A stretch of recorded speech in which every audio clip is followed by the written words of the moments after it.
Okay, मुमकिन हो तो कल ही रखें।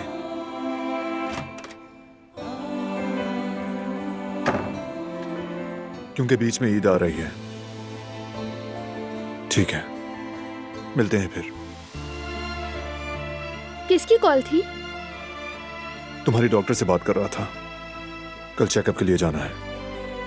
इतनी जल्दी क्यों? मैं बिल्कुल ठीक हूँ और बहुत अच्छा महसूस कर रही हूँ। यूँ लगता है कि हमारी जिंदगी में बहारें आ गई हैं। हाँ ठीक है, फिर भी अगर जल्दी जाया जाए तो बेहतर होगा। इग्नोर नहीं कर सकते। चेकअप के बाद ही तसल्ली होगी। अब तुम कह रहे हो तो हम जरूर चलेंगे। देखते हैं कि हमारा छोटा कारबे कैसा है और महीने में कितना बड़ा हो गया है। और इसी बहाने जेंडर भी पूछ लेंगे ताकि पता चल जाए कि बेटी कहकर बुलाना है या बेटा। मुझे तो एक्साइटमेंट हो रही है। क्या महसूस किया तुमने? तुम्हारी आवाज सुनते ही हरकत में आ गया हमारा बेबी।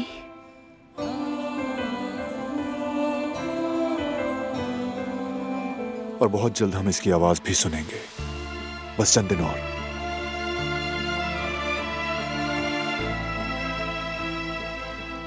अरे नहीं, बातों बातों में तो अंदाजा ही नहीं हुआ। अफ्तार की तैयारी में मदद करनी है, वक्त कम रह गया है। ठीक है, एक काम करो, तुम जाओ, मैं भी आ रहा हूँ। ठीक है।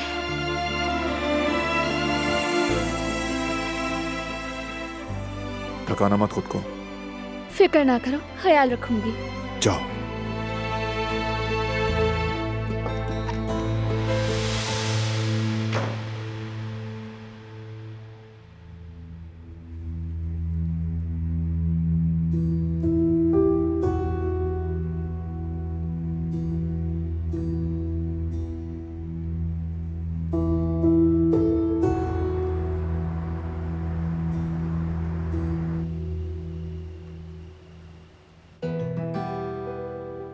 इस साल फाउंडेशन के इफ्तार में शिरकत ना हो सकी। कोई बात नहीं बेटा, जो जरूरी था वो हमने कर लिया, आगे भी करते रहेंगे। हमारे मुश्किल दिन गुजर गए, लेकिन अब हम सब महफूज हैं। और आम बात यही है। बिल्कुल सही कहा भाई। जब तक हम कारबे साथ हैं, कोई हमें चाहकर भी नहीं झुका सकता। गिज़ैम,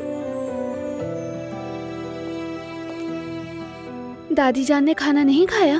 उन्होंने थोड़ा सा ही खाया। ये भी गनीमत है कि उन्होंने कुछ तो खाया। दवाई ले ली ना? जी। ठीक है, शुक्रिया।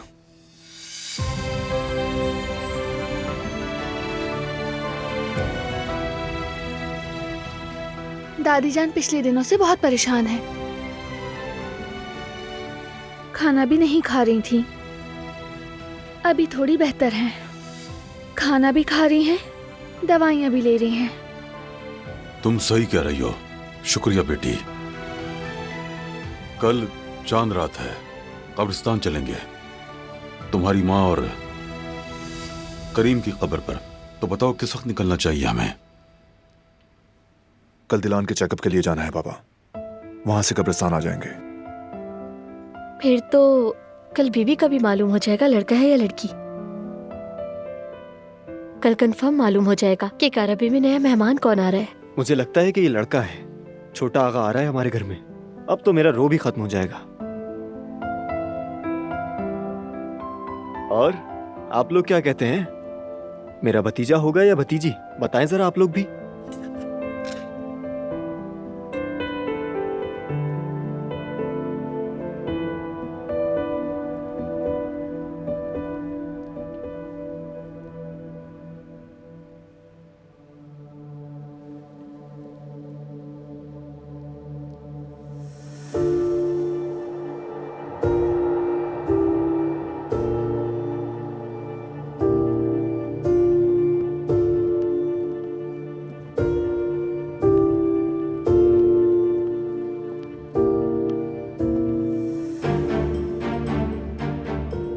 क्या हुआ अम्मा जान, आप मेज पर क्यों नहीं बैठती?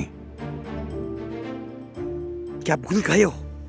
बारान ने हुक्म दिया है, तुम भी मेरी तरह अपने कमरे में जाकर खाओगे। अच्छा, तो आप भी उन्हीं की जबान बोलने लगी अम्मा जान, ये क्या बात हुई? हाँ, कुछ होश में हो? क्या कह रहे हो बेशर्म? मैं किसी की जबान नहीं बोलती। मेरा अपना दिमाग और फैसला मेरे लिए काफी है। शोर शराबा मत करो, अपने आप को संभालो। अगर नहीं संभाला तो क्या होगा अम्मा? क्या इस बार भी वही सुलूक होगा जो सुलूक पहले किया था इन लोगों ने मेरे साथ? बताइए मुझे। इस बार सजा वो नहीं देगा, सजा मैं दूंगी तुम्हें हसन। बस बहुत हो गया, होश में आ जाओ वरना मुझे अपने सामने पाओगे। चलो नीचे फौरन, मैं कह रही हूं जाओ।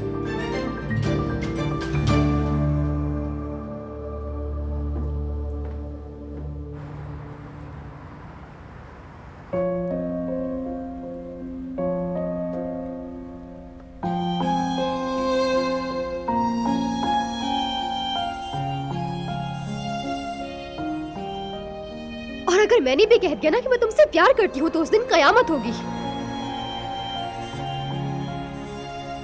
मुझसे आई लव यू सुनने के लिए बहुत इंतजार करना पड़ेगा।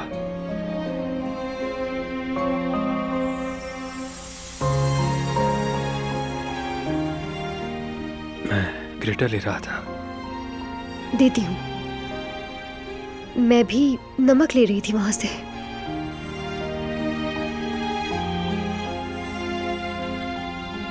नमक। बहुत शुक्रिया।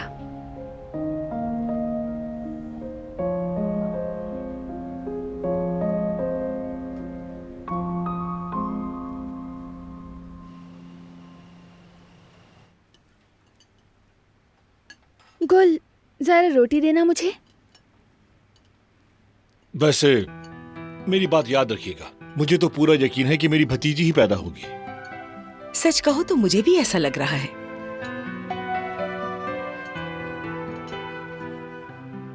अच्छा गुल, तुम्हारी राय क्या है? हमारा भतीजा पैदा होगा या भतीजी?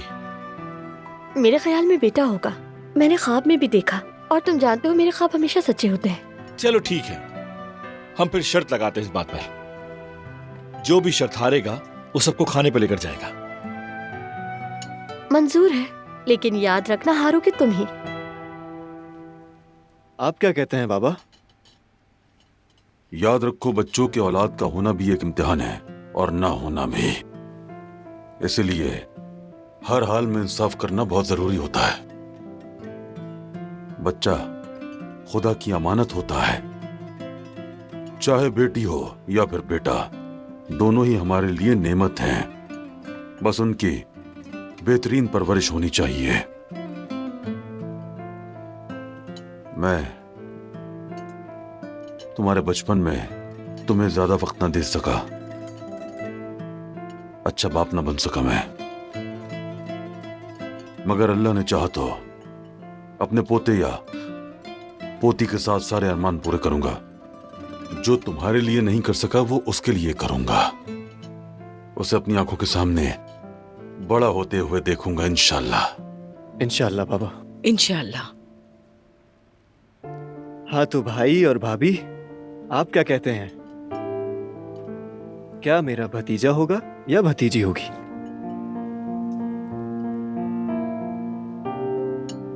बाबा ने ठीक कहा, बेटा हो या बेटी हमारे लिए दोनों कीमती हैं।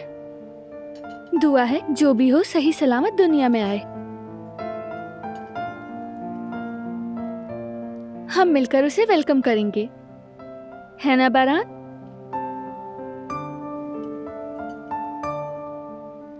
इंशाअल्लाह। इंशाअल्लाह। अच्छा चलो अब खाना शुरू करते हैं। अल्लाह बरकत दे।